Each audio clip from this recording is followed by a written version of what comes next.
HMPV virus দেশে সতর্কতা জারি, নিয়ন্ত্রণে ৭ নির্দেশনা। চীনে আতঙ্ক ছড়ানো হিউম্যান মেটানিউমো ভাইরাস এইচএমপিভি আক্রান্ত রোগী দেশে শনাক্তের পর এ নিয়ে স্বাস্থ্য সতর্কতা জারি করেছে স্বাস্থ্য অধিদপ্তর। একই সঙ্গে ভাইরাসটির সংক্রমণ প্রতিরোধে ৭ দফা নির্দেশনা দেওয়া হয়েছে। সম্প্রতি স্বাস্থ্য অধিদপ্তরের রোগ নিয়ন্ত্রণ শাখার সিডিসি লাইন ডিরেক্টর অধ্যাপক ড মোহাম্মদ হালিমুর রশিদ স্বাক্ষরিত এক সংবাদ বিজ্ঞপ্তিতে সতর্কতা জারি করা হয়েছে। বিজ্ঞপ্তিতে স্বাস্থ্য অধিদপ্তর জানিয়েছে, চীনসহ উপমহাদেশের বিভিন্ন দেশে এইচএমপিভি ভাইরাসের প্রাদুর্ভাব এবং তীব্রতা উদ্বেগজনকভাবে বৃদ্ধি পেয়েছে। বিশেষ করে ১৪ বছরের কম বয়সী শিশু এবং ৬৫ বছর বা তার বেশি বয়সী ব্যক্তিদের মধ্যে এই রোগের সংক্রমণ বেশি দেখা যায়। একই সঙ্গে দীর্ঘমেয়াদী স্বাস্থ্য সমস্যা যেমন হাঁপানি বা ক্রনিক অবস্ট্রাকটিভ পালমোনারি ডিজিজ, গর্ভবতী মহিলা এবং দুর্বল রোগ প্রতিরোধ সম্পন্ন ব্যক্তিদের জন্য উচ্চ ঝুঁকি সৃষ্টি হতে পারে। এতে আরো বলা হয়েছে, পৃথিবীর অন্য দেশের মধ্যে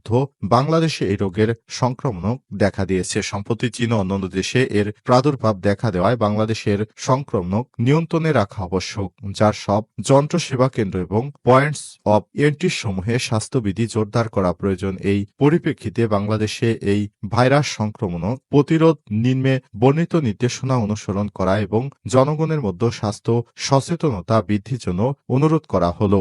৭টি নির্দেশনা হলো: শীতকালীন শ্বাসতন্ত্রের রোগগুলো থেকে নিজেকে রক্ষার জন্য মাস্ক পরবেন। ২. হাসি কাশি সময় টিস্যু দিয়ে নাক মুখ ঢেকে রাখবেন। ৩. ব্যবহৃত টিস্যুটি একটি ময়লা ফেলার ঝুড়িতে এবং নিরাপদে রাখুন। ৪. আক্রান্ত হয়েছেন এমন ব্যক্তিদের স্পর্শ থেকে অন্তত ৩ ফুট দূরত্ব বজায় রাখুন। ৫.